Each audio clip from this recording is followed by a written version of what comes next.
Hi, I'm Carrie, and welcome to episode 7. I am so glad you're here to chat a little bit about knitting today. This is my knitting studio where I get to work on all of my knitting projects and designs when I'm not at work chasing after my young daughter or trying to keep the weeds from overtaking my garden, though as we are heading into end of October, everything is slowly dying down, including the weeds, which is great.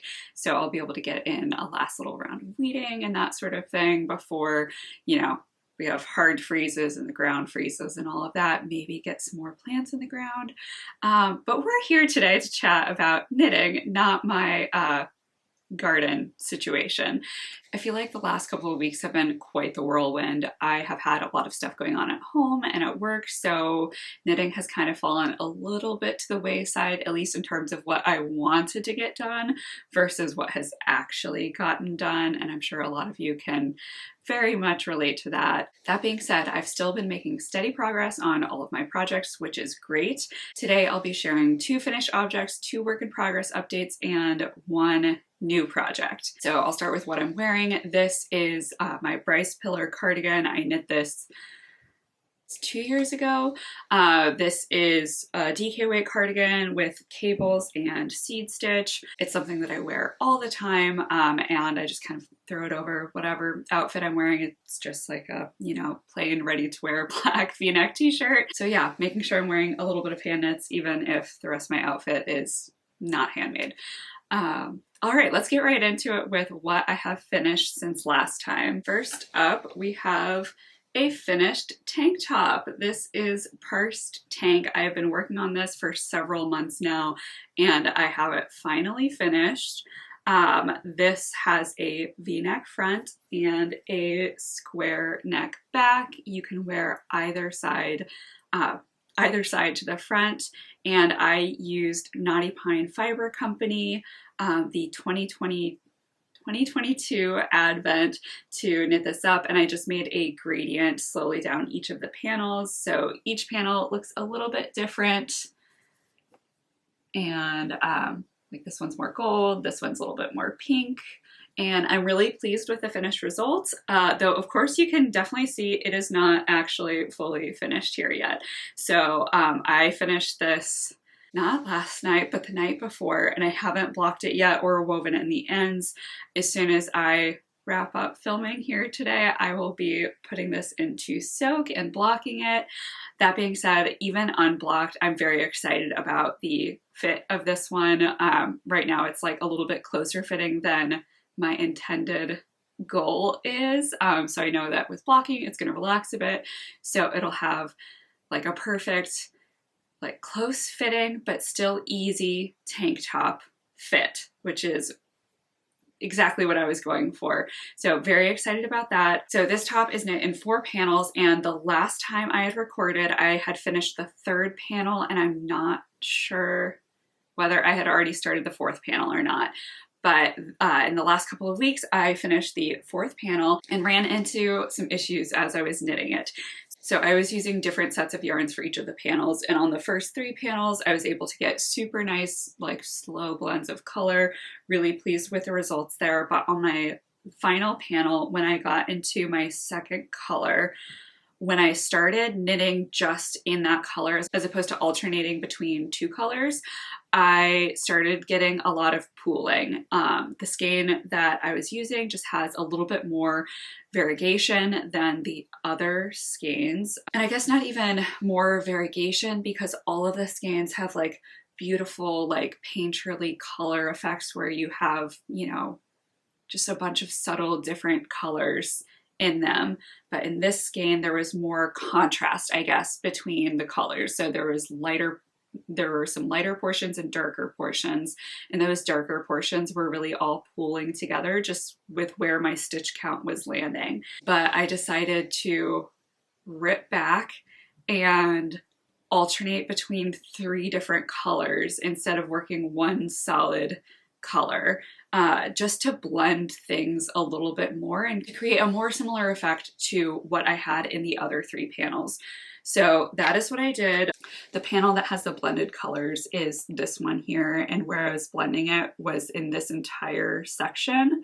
So you can still kind of see that there's a little bit more high-low variability in this panel compared to this one over here. But overall, I think the blending turned out really, really nicely in this panel once I, you know, decided to make things a little bit harder on myself and alternate between 3 colors. That was definitely a challenge, especially once I got to the point where I was still alternating between 3 colors and transitioning into the bottom color. So that means I was managing 4 colors at the same time. It was a lot. I dealt with a lot of tangles, but I made my way through it, and I am very glad that I took the time and took the work to make that happen, because the result is beautiful. I love it. As I said, haven't blocked it yet. I did try it on pre-blocking, so I'll insert some footage here of me trying it on. As I said earlier, it has a really nice fit. It's gonna grow a little bit when I block it, so it won't be quite as snug, especially around the lower body area. And yeah, I'm very pleased with it. I will be sure to share an update next time with ends woven in, blocked, final fit. Maybe that'll be what I wear next time. Though, as we're heading into the end of October, we're quickly headed away from tank top wearing season. As I said, this past week we got our first frost. It's been a lot chillier, but next week I will definitely get to wear this at least once, because we're getting back up into the 70s for our highs. So glad to be able to wear it at least one time before the colder weather truly sets in. Definitely not the most timely knitted finish, but I'll be able to wear it a ton next year, and I'm very excited about that. Next up, I have a bonus finished object that I had not shared previously, and this is not the finished object, but this is the yarn that I used. And the reason why I don't have the finished object is because it is with my child at daycare. So I will put a photo over here of this finished object. This is the classic ribbed hat by Purl Soho. You haven't seen this one before because I knit this up in 2 days because it got really cold and my daughter needed a hat. So just, sat down and cranked this one out over the course of 2 days and ended up with a very cute hat. So this yarn here that I used is leftover Madelinetosh Sock that I used to knit up my long sleeve version of plinth tee earlier this year. And I ended up having to buy a new skein to finish this much of each of the sleeves for that piece. And so I had almost a full skein of this additional yarn that I had purchased, and I thought holding it double would be a great way to get a nice cozy hat and be able to use that easy free pattern from Purl Soho. I will link it below. I've used this pattern several times before. I knit a very baby version for my daughter, I guess before she was born, or maybe shortly after she was born. So I knit one for her. I've knit one for my husband. So this is the 3rd or 4th one that I've knit. I think 4th, because I also knit one for my boss who was having a baby around the same time that I was a couple years ago. So yeah, I've knit it several times. It's a super easy pattern. It's a 1x1 rib hat with some decreases at the crown. So the size that I knit for her, I actually did the baby size as opposed to the child size, because she's she's almost 2, so she's not a baby anymore, but I feel not quite a child. Also with the Madelinetosh, this is I think just shy of, or right at 400 yards per skein. So it's on the heavier side of fingering weight. So holding it double is more like a worsted to heavy worsted weight as opposed to DK weight. So I felt pretty okay with casting on for the baby size, especially knowing that my yarn weight was a little bit heavier, so the total circumference would be bigger than the baby circumference, but probably not as big as the child circumference. So that's what I did for the size, and then the length, I knit it to the length specified for child, as opposed to baby, to make sure that she had enough room. I did not knit enough height on the ribbing. I totally could have. I have like tons of extra yarn still. Maybe I'll turn these into mitts or something. But I did not knit long enough to do a fold over brim.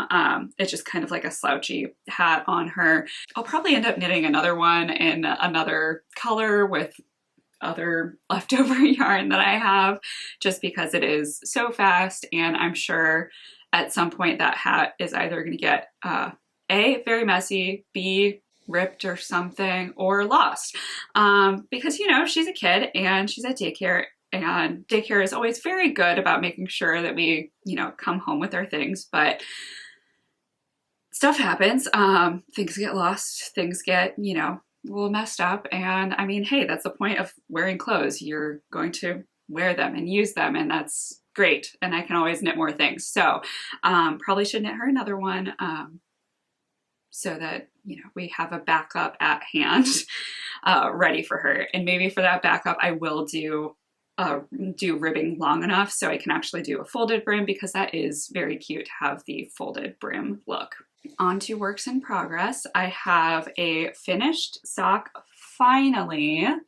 These are my Wheatley socks in Knit Pick Stroll in the color Cider, and I absolutely love the texture of these socks.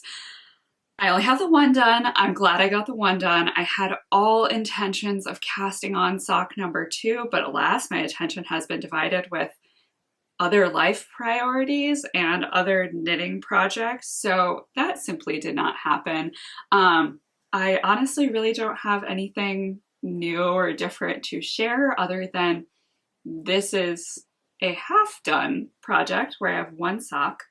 I really need to get that second sock cast on so that I can have 2 socks and wear them. As I said, it's getting cold. We're starting to get into hand knit sock season. I've been wearing hand knit socks like basically every day for probably the past 2 weeks or so. So we're in prime sock season. I would love to have these in my sock drawer. So yeah, sock number 2 needs to get cast on soon. And yeah, I'll share an update in the next video with how far I've gotten on that sock. Maybe I'll at least have gotten through a cuff, maybe through the heel and gusset. Since I do have a lot of other projects going on, I'm not sure whether I will be able to knit a full sock in the next couple of weeks, but maybe I should at least try, because it's October and a lot of people focus on socks for Socktober. So maybe I should at least try. We'll see, but again, for now, have one lovely sock completed. So excited to have this in my sock drawer eventually, once I knit sock number 2. Next up, I have my Rock Mill cardigan, and I have made quite a lot of progress on this. This was my main focus for the first, I don't know, couple of weeks since the last time I recorded, and I knit through the back, I knit through each of the fronts to the point where I would join in the body and knit just enough of the body until I ran out of the skein of yarn that I was using, at least for the main yarn. I still have a bunch of mohair attached over here. So then I started knitting the sleeve. And I did this for 2 reasons. So first reason is that I'm pretty sure I'm going to run out of yarn. I had initially planned to knit this with, I guess I should share what yarn I'm using. So this is Rosa Pomar Vovo, and this is Knitting for Olive Soft Silk Mohair. And I'm working with them held together to make a beautiful, mid-tone heathered green effect. Really love working with them together. I think they look beautiful. But when I had purchased the yarn, I think I was thinking about knitting something slightly less oversized than what I'm ending up making here. So with that, I think I just didn't quite make the right yardage estimate, which is fine. Both of these are commercial yarns. Even if there are slight dye-lot differences, I think the combination of the 2 yarns together will kind of help hide any of those differences. And, once I've determined whether I am or am not going to run out of yarn, I can always, kind of blend between the new yarn and the existing yarn that I have to make sure there's nice transitions and all of that. I at least want to knit the sleeves to see how much body I can get in and like make that determination of, do I actually need to buy more yarn? Am I okay on my yarn? I think I'm going to need to buy more yarn, but we'll see on that. The other reason is because this is a top-down cardigan, and it also has a reasonable amount of positive ease.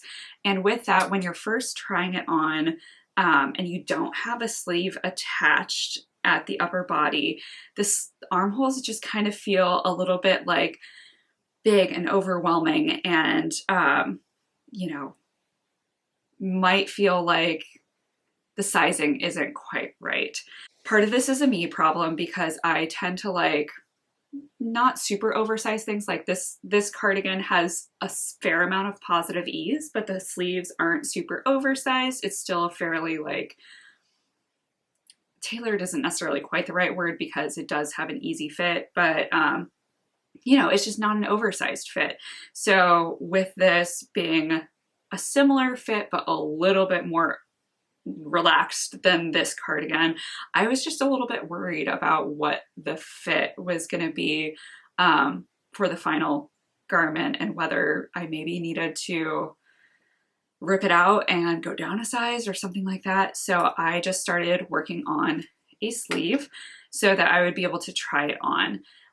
With that, I will try this on so you can kind of see where things are going now, what the fit is kind of like. Again, there's not a ton here. It's, you know, just barely below the underarms for the main body. And I have, I don't know, 6 inches of one sleeve, but we'll try it on to show you, and then you can kind of see what I'm talking about also with the sleeves.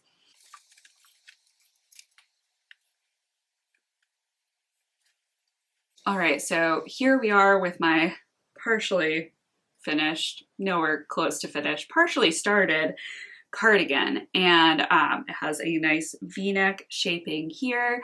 And here's kind of what I'm talking about with the sleeves. The sleeve kind of raises up just because with the drop shoulder, you know, the drop shoulder isn't exactly forming to the specific contours of the body where you have your slope of your shoulder, and then the drop shoulder is also extending down where your arm, you know, falls down. So it has a nice fit when you have your arm raised and extended here. Looks great, it looks nice and clean, but then when you lower your arm, you end up having this kind of stay raised because that's where the slope of the garment is. So I was a little bit worried if this was going to be too loose. So I started working on that sleeve once I had, you know, as I said, run out of yarn for where I was after joining for the body. And on this side, you can see that we're not too loose. This has quite a lovely fit. I have plenty of room. So I have, you know, maybe like 3 inches or so of positive ease, maybe slightly more, in the sleeve between where my arm actually is and where the bottom of the sleeve is. So there's plenty of room to layer underneath. I have, you know, just like a long sleeve, lightweight t-shirt here. But there's plenty of room for the sleeve. It's looking really nice. I'm excited to keep working on this. I had set this one aside kind of once I had gotten to this point and confirmed that, yes, I can actually keep going. I feel good about this. I don't feel like I'm going to have to rip back and start, you know, like honestly rework all of the math so that, you know, my size is smaller than what I had initially planned, and then do all of the regrading accordingly so that other sizes would also be adjusted. So we're good. I love it. I think it is going to be super lovely. And yeah, this is going to be a great late fall into winter project. We'll see how long it takes me to actually knit. While I was working on this, it was working up very fast because with the sport weight Vauveau and the Knitting for Olive lace weight mohair held together, it's about a DK weight gauge. like DK to light worsted, I would say. So I honestly kind of want to knit another one in just a single yarn just to see what that looks like and confirm that I can achieve a similar gauge and see what kind of yarn results in said gauge. I don't think I've mentioned today, but I've mentioned in previous episodes that this textured stitch pattern is just one variation of the stitch pattern that I want to include. So it's just a mix of garter stripes and a broken rib stripe. And I first worked with the stitch pattern on some socks earlier this year and included 6 different variations. I would love to include all 6 variations in this pattern as well when it eventually releases, which is going to be sometime next year. But then I would be able to knit up one of the other stitch patterns, and that has me excited too to see what that actually looks like in sweater form, because the socks were lovely. I think the sweaters would be really lovely. I'm probably not going to knit 6 sweaters, but I might knit at least 2. But before I even think about sweater number 2 with a different stitch variation, I need to continue working on this one and bring it, I need to bring it fully to fruition with sleeves and body and button band and buttons and all of the things, so I can confirm that, that the design that I have in my mind is actually going to work out the way that I want in real life as well. Usually I have a fairly good track record of making this happen, but you never know. Sometimes there are just things that need to, get adjusted. Again, for like a drop shoulder, especially this is kind of like an extended drop, making sure that I have the sleeve lengths correct and all of that sort of stuff. But I'm very pleased with how this is turning out so far, and I'm very excited to continue working on this and see this project grow. All right, gonna take this off and get back into my other sweater.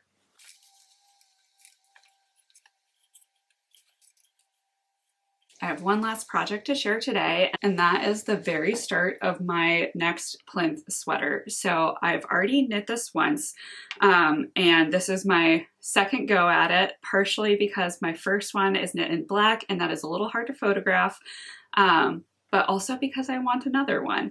So I have just barely started this. I know I was talking about this last time. I had shared my swatch, and again, with all of the other things going on, I just didn't really get started on it. So I only started this yesterday, and I have gotten through the cuff of one sleeve and started some of the sleeve shaping. I wanted to be farther in. I'm not. The plan is to release this pattern in approximately 3 weeks from the time I'm recording this. The pattern is in great shape. We are mostly through preview knitting. Several people are almost done with their sweaters, so I'll have plenty of time to incorporate their feedback into the pattern. There's been very minimal feedback so far. It's been going super smoothly. So the pattern will be ready. I just don't know if I am going to be ready with this second sample. So if I want to have an alternate view to share at the time of launch, I'm going to have a lot of knitting to do. So this project is going to end up taking my focus, and I am sad that my rock mill cardigan here is going to still kind of be languishing by the wayside. So this should knit up fairly quickly. It is worsted weight. I'm working this in Brooklyn Tweed Shelter in the color Wool Socks. It's a super lovely color. Very excited to see how this turns out. I think my gauge is like 17 stitches per 4 inches. So a nice, a nice worsted weight gauge. It'll be fast, especially since most of this is stockinette, but of course it's still a solid amount of knitting time to be able to knit an entire sweater, potentially within 3 weeks. It'll be a challenge, but if it doesn't happen, it doesn't happen, and I will get it done when I get it done. And in the meantime, I'm going to enjoy knitting a sweater. So I am starting with the sleeve because I have not yet decided what body fit I want to knit for this sweater. The pattern is going to include 3 body fit options: a straight waist with no side seam shaping, an A-line shape where the hip is wider than the upper chest, and then a fitted waist where there's waist shaping to, you know, nip in a little bit at the waist and provide a more fitted effect. So TBD as to which option I'm going to work, which is why I'm starting with the sleeves, because the sleeves are the same no matter which option you're working. So still have a little bit of time to figure out what I'm actually going to do there, since I'm going to knit both of the sleeves before I make that final decision on which body fit I'd like to do. That is everything I have to share today. Thank you so much for coming by and watching. You can always find me on Ravelry and Instagram as Carrie Knits. And if you'd like to, you can always sign up for my newsletter list, especially in the coming weeks where I am going to be releasing Plinth Sweater. I always send out a release discount to my newsletter list. So if that's something you'd like to receive, you can sign up at the link below and you'll get an email on release day with that discount for Plinth Sweater. If you enjoyed this video, be sure to like and subscribe. It really helps me be found by other knitters who would enjoy this just as much as you have. Thanks so much, and I'll see you next time.